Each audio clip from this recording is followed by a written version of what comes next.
내년 트럼프 대통령 취임 이후 본격화될 것으로 예상되던 미중 무역 갈등이 벌써부터 전면전으로 치닫고 있습니다. 박승찬 용인대학교 국제교류원장님과 관련 이야기 나누어 보도록 하겠습니다. 원장님 안녕하셨습니까? 맞습니다. 네.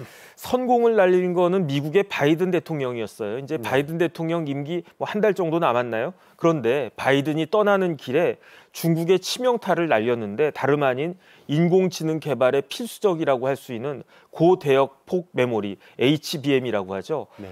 이것을 규제 대상에 넣었다고 해요. 네. 일단은 앞에서 2차 무역 전쟁이라는 말씀을 하셨는데 이건 무역 전쟁보다는 조금 더 무거운 겁니다. 네네. 그러니까 첨단 미중 간의 패권 전쟁이죠. 네. 첨단 패권이라는 의미는 결국 군사 패권과 연결이 된다. 그래서 이번에 지금 바이든 행정부에서 했던 이 첨단 기술, 특히 이제 반도체 제재에 대한 부분에서는 이게 세 번째거든요. 이게 이제 대중국 반도체 제재가 2022년도에 3월 달에 첫 번째 있었고, 그 다음에 2023년도, 그러니까 5월 달에 한 2차가 있었고, 그 다음에 이번에 3차가 되는데, 네네. 이게 이제 가진 의미가 함의가 더 크다라고 이제 아까 말씀을 드렸고요. 그만큼 저 영상에 나왔다시피 12월 2일 날 발표됐습니다. 그래서 많은 분들이 이제 HBM에 대한 특히 이제 이게 반도체를 넘어서 이제 AI, 그러니까 AI 반도체에 들어가는 부분인데 HBM이라는 게 이 디램을 수직으로 쌓아 올린 거거든요. 그래서 네네. 데이터 처리 속도를 지금 높이는 메모리인데 이제 이게 이제 관건이 되면서 이제 커진 분야입니다. 그래서 이번 내용을 좀 보면 간단히 좀 우리 시청자분들을 위해 좀 정리를 하면 일단은 이 HBM에 대한 부분들을 규제를 좀 강화를 했고 반드시 이제 허가를 받아라라고 한 거고 의미가 뭐냐면 여기 어떤 내용이 더 포괄되냐 해외 직접 생산품 그러니까 규칙이라는 게 있습니다. 그러니까 미국만 제재가 아니라 미국 소프트웨어를 썼든 네네. 미국의 원천 기술을 썼든 거기에 다 들어가는 나라들은 허가를 받고 네네. 해라는 거죠. 그럼 우리나라도 허가 받아야 되는 바로 당연합니다. 예, 우리나라도 해당됩니다. 네. 그래서 이제 의미가 더 커진 거죠. 그러니까 미국만 해당이 되는 게 아니라는 거죠. 네네. 그다음에 여기는 이제 HBM도 있지만 반도체 장비도 있고요, 소프트웨어도 있고. 이번에 제재 리스트를 보면 한 140개 기업 네. 리스트가 있습니다. 그러니까 136개는 중국 현지에 있는 기업이고, 네네. 그다음에 한 4개 정도가 이제 한국에 있는 중국 기업 중에서 한국의 법인을 만든 기업 그 두 개가 있고요. 그다음에 싱가포르, 그다음에 이제 일본 이렇게 140개 기업 리스트에 이제 올라 있죠. 그래서 네네. 이제 본격적으로 이제 첨단 기술 패권이 이제 다음 이제 트럼프 이점 넘어가면서 더 이제 가열되는 현상이 지금 벌어지고 있다. 이렇게 이해했으면 되겠습니다. 네, 전쟁은 전쟁인데 무역 전쟁을 아예 넘어서 패권 전쟁으로까지 볼 수 있다. 첨단 기술. 예. 네, 이거 참 심각할 수 있겠는데 그렇다라고 하면 중국 입장에서도 앉아서 당할 수는 없을 거 아닌가 그런 생각이 들고 그렇다라고 하면 중국의 시진핑이 내세운 카드는 뭐가 있을까요?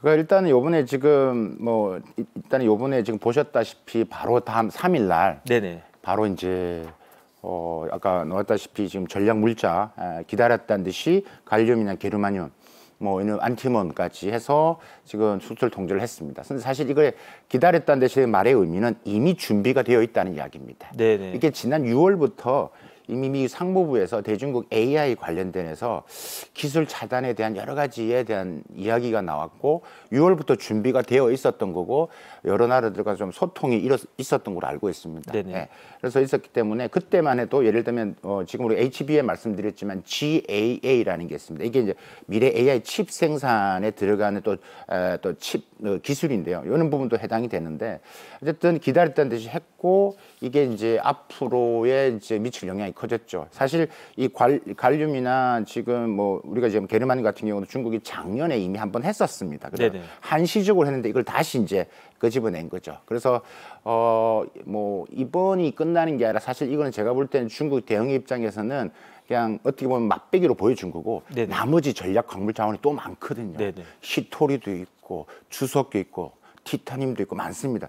아마 줄줄이 그게 대응하기 시나리오가 다 이미 짜져 있는 걸로 저는 알고 있습니다. 네, 그렇다라고 하면 미국은 첨단 기술, 중국은 광물을 가지고 맞붙은 그런 형상인데 결국은 중국이나 미국이나 자기들이 가지고 있는 가장 강력한 무기로 서로 대응하는 것이다. 이렇게 볼 수 있겠네요. 그렇다라고 하면 그 영향력은 상당할 수 있겠습니다.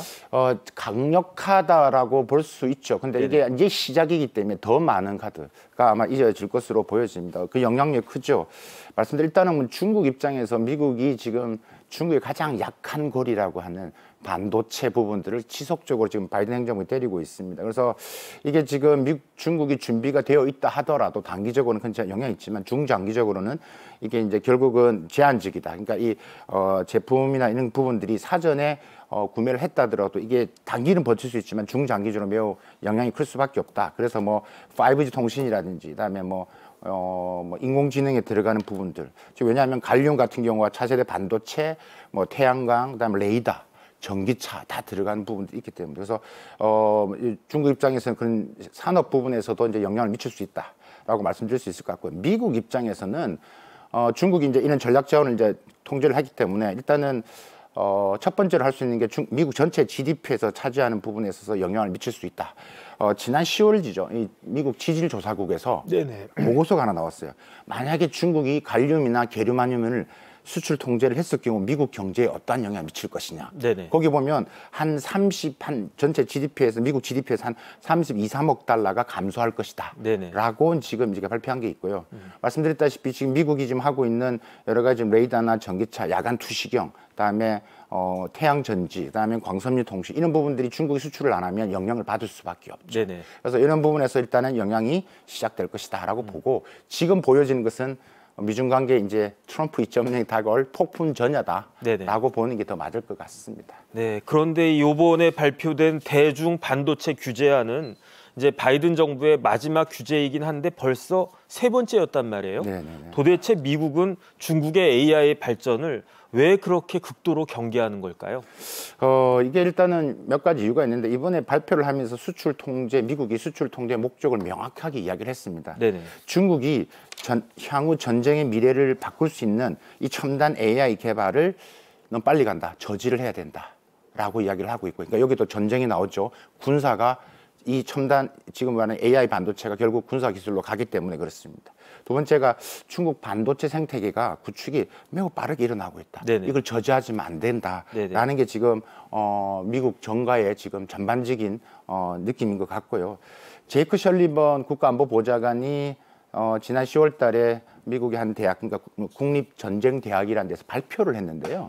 그 주제가 미국의 AI 안보라는 주제로 발표를 했습니다. 그 내용을 좀 보면 딱 뭐 한마디로 정리하면 중국 AI 발전 속도가 너무 빠르다. 네, 너무 빠르다. 그래서 제가 그전 방송에서 말씀드렸던 것 같은데 지금 바이든 행정부에서 중국을 제재하는 방향이 크게 세 가지 카테고리가 있는데 이게 컴퓨팅 관련된 기술, 바이오, 그다음에 그린 테크놀로지가 있는데 이 컴퓨팅 관련 중에서 반도체, AI 양자가 다 들어갑니다. 근데 이 세 가지 영역을 전력 승수 효과, 즉 군사 기술로 들어가기 때문에 반드시 이것은 미국이 중국의 성장을 막아야 된다라고 딱 짚고 들어간 부분. 그러니까 이 부분들이 그만큼 그렇기 때문에 매우 우려가 있고 강력하게 이번에 이런 정책을 발표를 했다라고 보는 게 정확할 것 같습니다.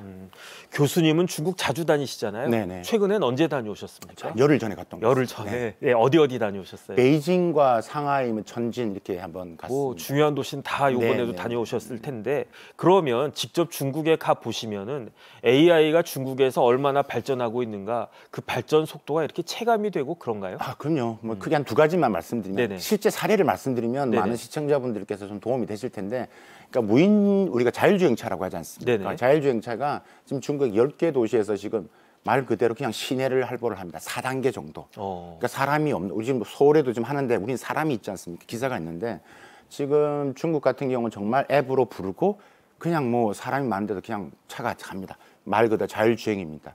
중국의 지금 자율주행의 주행 거리가 한 1억 킬로미터 정도 되고요. 1억 킬로미터. 미국이 한 3천만 킬로미터 정도. 미국보다도 3배 이상이네요. 한국이 한 50만 킬로. 50만. 차이가 많이 나죠. 누가 많이 달려봤느냐가 중요하죠. 그 데이터가 생명이고 그 데이터 플러스 AI 반도체가 또 필요한 부분들이고. 그러니까 이게 정말 생활상에서 있기 때문에 지금 미국 입장에서 매우 지금 두려워하는 부분들인 것 같고요. 다른 거 하나 간단히 말씀드리면 AI 무인 진료소라는 게 있습니다. 한평 남짓 하는 데인데 그냥 사람이 들어가서 얼굴만 갖다 대면 그 데이터에 의해서 이 사람이 눈 색깔, 그다음에 얼굴 피부색을 가지고 어디가 아픈지를 가지고 AI가 알려줍니다. 네네. 그리고 바로 옆에 있는 자판기에서 약이 나옵니다. 그만큼 생활성이 이미 들어갔다라는 거죠. 네네. 뭐 그렇기 때문에 아까 말씀드렸다시피 제이커 설리번이든 이런 데이터에 기반을 해서 빅데이터 기반해서 중국이 지금 AI가 가장 빠르게 성장을 하고 있기 때문에 네네. 지금 제재하지만 안 된다는 게 지금 가장 지금 우리가 이야기하는 정가의 기본적인 생각이죠. 민주당이든 공화당이든 중국 제재에 대해서는 한 목소리가 나오는 이유가 바로 거기에 있다. 교수님 말씀 들으니까 미국이 경계할 만하다 그런 생각이 드는데, 그런데 중국도 미국을 대놓고 지목하고 있잖아요. 그러면서 그 어느 때보다 강하게 대응하고 있는 것 같은데 이건 또 왜 그렇습니까? 일단은 이번에 지금 미국을 대놓고 지목한 부분들에서 일단은 중국이 그 전에 이제 그 광물 자원을 가지고 전략 물자를 가지고 이제 시도를 했었는데, 이제 작년 2023년도죠. 8월달에 이제 갈륨 게르마늄을 광물 자원으로 제재를 한 적이 있었고, 그다음에 2023년도 12월달에 흑연도 했었는데, 그때는 특정 국가를 겨냥한 게 아니라 했는데 이번에 딱 미국을 딱 찍었다는 이야기입니다. 그래서 네네. 했기 때문에 전반적으로 이미 이제 자연스럽게 트럼프 2.0을 넘어가는 부분에서 중국도 결코 지지 않겠다라는 확실한 의지를 내세우고 있는 거고, 지금 중국 경제 상황이 그렇게 좋지가 않기 때문에 이런 강력한 리더십에서 결코 지지 않는다라는 네네. 메시지를 미국한테도 던지지만 자국민들한테도 던지는 메시지가 있는 것들이죠. 그런 측면에서 이게 딱 콕 집어서 얘기했죠. 앞으로 이런 현상들이 우리 앞에 더 많이 나타날 것으로 보여지고요. 네네. 이게 분야가 더 커질 것으로 전망하고 있습니다. 네. 그런데 저는 어떻게 예상했냐면, 이제 미중 무역 전쟁은 내년에 트럼프 제2기가 출범하면 그때부터 본격화될 것이다 이렇게 생각을 했는데, 지금 교수님 말씀 들어보니까 이미 미국과 중국 사이의 무역 전쟁은 본격화된 것 같다. 지금부터 이러면은 내년에는 그 갈등의 골이 훨씬 더 깊어질 수 있지 않을까, 이게 걱정이 되네요. 그렇습니다. 이게 이 미중 간의 전략 경쟁이라고 했던 게 2018년 트럼프 1.0이 시작됐던 게 지금 바이든에서 계속 행정부에서도 계속 진행해 왔었습니다. 네네. 계속 진행해 왔던 부분들인데, 이제 트럼프 2.0에서 이게 더 심화될 수밖에 없다. 말씀드리고 있는데, 이게 이제 제가 항상 여러 다른 매체에서도 말씀드리지만 트럼프 1.0은 잊어라. 네네. 그때 트럼프는 아니다라고 이야기했는데, 그만큼 더 강력한 트럼프가 오기 때문에 훨씬 더 강력해질 볼 것이 보여지고요. 이번에 HBM 플러스 이게 3차 반도체, AI 반도체 수출 통제를 보면서 미 하원의 중국 특별위원회 위원장이 뭐라고 그랬냐면, 잘했는데 그 여전히 구멍이 많다, 네네. 허점이 많다. 그래서 트럼프 2.0에서는 더 강력하게 해야 된다라고 이야기를 했습니다. 예를 한번 들어볼게요. 네네. 이번에 140개 중에서 이 D램을 만든 중국의 대표적인 기업이 있는데 이렇게 창신 메모리라는 회사가 있습니다. 이 회사가 지금 우리가 지금 오늘 HBM도 개발을 했고 양산을 하려고 하는 회사입니다. 그러니까 요번에 했는데 이 회사가 요번에 제재 대상에 빠졌어요. 네네. 그렇기 때문에 이걸 더 해야 된다. 그래서 트럼프 2.0에서의 이것을 더 이제 메꿔야 된다는 이야기를 하는 거고, 그래서 앞으로의 이제 부분에 있어서 이제 트럼프 2.0에서는 더 이제 우리가 범용 반도체까지, 그러니까 레거시 반도체라고 하는데, 기존엔 첨단 반도체에서 바이든 행정부 했다라면 이제 트럼프 행정 2.0에서는 이제는 정말 이 구멍이 없을 정도로 중국을 제재하겠다. 무역인권 플러스, 그러니까 바이든식의 이 맞춤형 제재 플러스 트럼프의 이 관세로 해가지고 해서 제재를 한다라는 거죠. 그러니까 한마디로 정리하면 정말 묻고 떠블러 가는, 그만큼 강력해질 거라는 이야기입니다. 제가 간단한 데이터 하나 말씀드리면, 네네. 이렇게 지금 바이든 행정부에서 중국 반도체 제재를 했지만 중국은 여전히 반도체를 수입을 많이 하고 있습니다. 네. 1월부터 10월까지요. 반도체 장비 수입액만 해도요. 전년 동기 대비 올 10월까지요. 23% 늘어났습니다. 330억 달러를 수입을 했습니다. 네네. 그러니까 지금 직접 미국한테 안 오더라도 이게 여러 나라를 거쳐서 중국으로 여전히 수입되고 있다라는 이야기죠. 그러니까 이것을 자체를 원천적으로 막아내겠다라는 것들이죠. 네네. 그러면 이제 압박 카드를 보니까 미국은 관세에다가 추가 관세에다가 이번에 AI 반도체 규제까지 이런 많은 압박 카드를 내놓고 있는데, 그런데 중국 역시 핵심 광물 수출을 통제한다 이런 압박 카드로 지금 대응하고 있지 않습니까? 네. 그러면 여기에 추가적인 중국의 플러스 알파적인 압박 카드는 뭐가 있을까요? 이것도 이제 우리가 지금 여러 가지가 있는데 우리가 앞으로 일어날 여러 가지 좀 시나리오를 한번 그려본다라면 네네. 지금 일단은 지금 트럼프가 이제 1월 대통령이 이제 1월 20일 날 하고 나서 이제 바로 이제 제가 그때 지난 방송에서 말씀을 드렸던 것 같은데 일단 그 전에 내가 일기 때 안 샀던 청구서를 들이내면서 사라고 하겠죠. 네네. 이제 그런 부분에서 본격적이 될 것 같은데 몇 가지를 좀 말씀드리면 첫 번째가 일단은 이제 무역 전쟁이 이제 심화되면서 일단 중국 입장에서는 이제 위안화를 이제 평가 절하를 해야 되겠죠. 왜냐하면 수출이 안 되기 때문에 네네. 경쟁력을 키우기 위해서는 위안화를 절하를 해야 되는. 그러니까 이게 환율 전쟁이 일단은 본격화될 것이고요. 네네. 이 환율 전쟁은 매우 우리 직간접적으로 우리 기업들, 산업들한테 수출, 대중 수출, 대미 수출에도 영향이 커질 수밖에 없습니다. 이게 이제 첫 번째고 두 번째가 이제 중국 입장에서는 중국에 나와 있는 미국 기업에 대한 여러 가지 조사와 제재를 강화할 수 있다. 최근에 지금 엔비디아에 대해서 반독점법으로 중국 정부가 지금 조사를 착수하겠다 해서 지금 엔비디아의 주가가 떨어지고 있거든요. 네네. 그러니까 엔비디아가 미국 다음으로 전체 매출에서 미국 다음에 중국이 지금 두 번째인데 한 전체 매출에서 한 16%를 차지하거든요. 그러니까 이제 조사를 한다는 그 말 자체가 일단은 주가가 떨어지는 계기가 됐죠. 네네. 그러니까 뭐 예를 들면 애플도 있을 것이고 여러 있기 때문에 미국 기업에 대한 조사와 제재를 하겠다. 이게 두 번째 대응이 됐을 것 같습니다. 세 번째가 이제 비관세 장벽을 더 강화할 겁니다. 여러 가지 이제 이슈를 가지고 미국산 제품에 대해서 비관 장벽을 높일 수 있을 것 같고요. 마지막으로 이제 중국이 많이 가지고 있는 미국 국채를 매도하는 시나리오. 네네. 예, 지금도 조금씩 미국 국채를 팔고 금을 사들이고 있는데 여기에 대한 강화가 더 심화될 것으로 보여집니다. 네, 그럼 뭐 앞으로 돈의 전쟁이 발발하겠다 이렇게 예상할 수 있겠습니다. 그런데 이번에 이제 대중 제재 대상이 된 품목이 반도체잖아요. 네. 그런데 반도체라고 하면 우리나라 주요 수출 품목, 뭐 우리나라 제1의 수출 품목이 될 것 같은데 그러면 우리나라가 혹시 타격을 입지는 않을까요?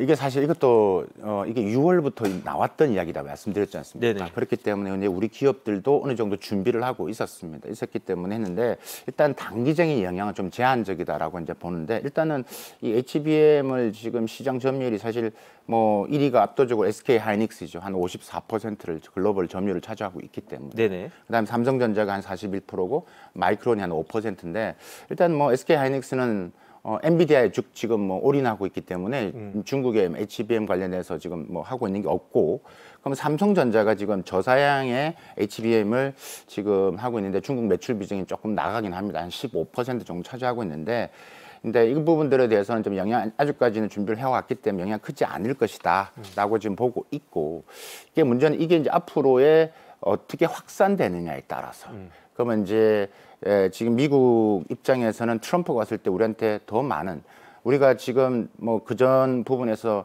네덜란드나 일본처럼 적극적으로 이 대중국 제재에 참여는 안 했거든요.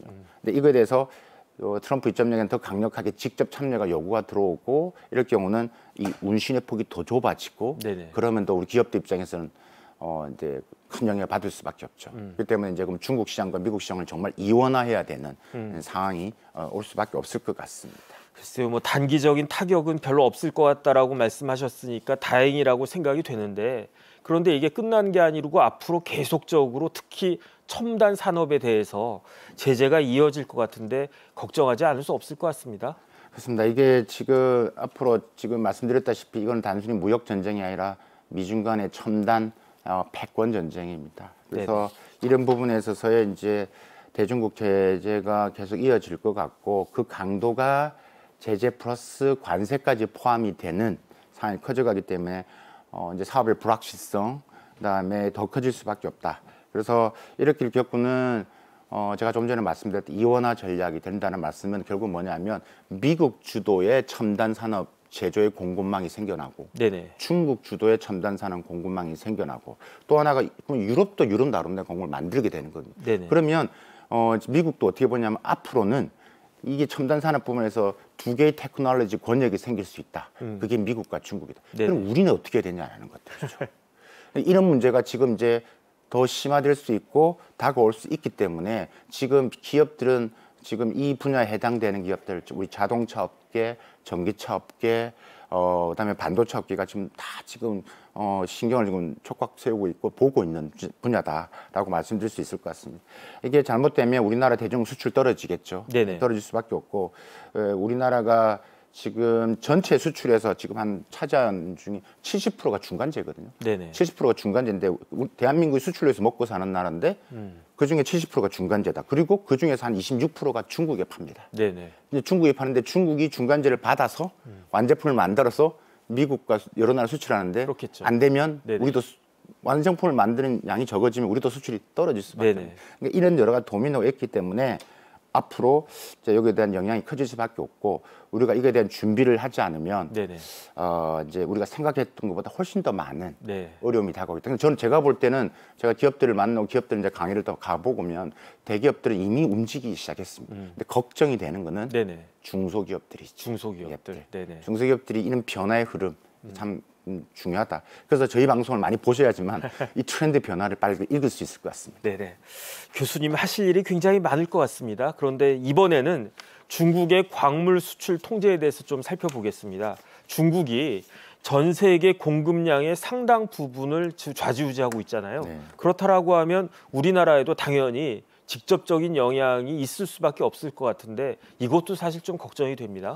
그렇습니다. 이게 사실 우리나라가 지금 경쟁 있는 전기 배터리도 마찬가지고 뭐 대표적인 3사 우리나라 대기업 3사도 배터리 분야에서 뭐 세계에서 워낙 영향력을 미치고 있는 기업인들인데 이게 지금 이제 직접적인 영향을 미칠 수밖에 없죠. 그래서 이제 앞으로 있는 부분에서 우리나라에 어떻게 될 것이냐라는 부분인데 일단 지금 중국 광물 수출 부분에서 뭐 앞에서 말씀드렸던 뭐 갈륨이라든지 게르마늄 말씀드렸지만 그 밖에도 뭐 안티몬 같은 경우도 세계 채굴량의 뭐 한 50%가 중국이 차지하고 있고요. 흑연도 뭐 이 중요한 2차 전지 응급제에 들어간 핵심 원료거든요. 네네. 이것도 뭐 지금 세계 공급량 90%가 지금 다 중국이 하고 있고. 네네. 그러니까 뭐 영향이 큽니다. 때문에 일단은 지금 현 상태에서는 우리가 할 수 있는 것은 정부 차원에서는 일단 한중 관계 관리 모드를 일단은 해 나가는 게 중요하고요. 당연히 지금 중국 정부도 한중 관계를 지금 관리를 해야 된다라는 네네. 생각을 하고 있고, 그래서 무비자 정책도 나온 거고, 그래서 이제 그런 측면과 동시에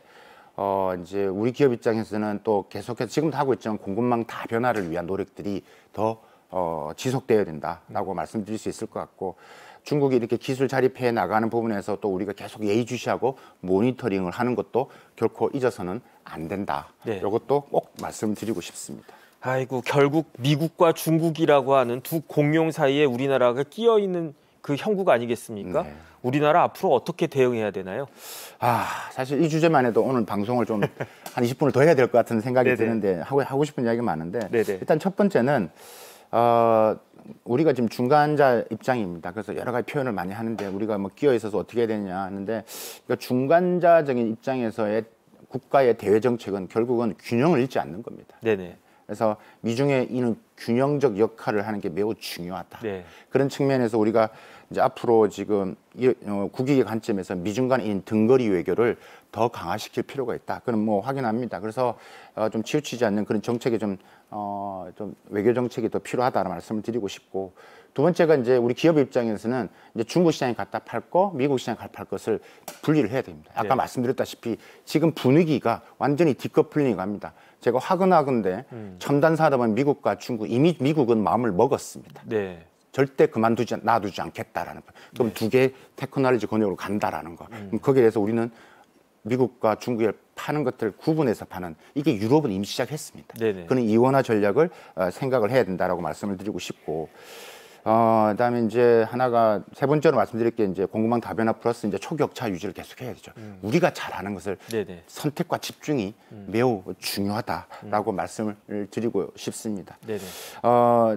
이제 마지막으로 좀 드리고 싶은 것은 뭐 지금 우리가 AI 지금 말씀드렸고 중국이 AI 분야에서 계속 올라오고 있다 말씀드렸지 않습니까?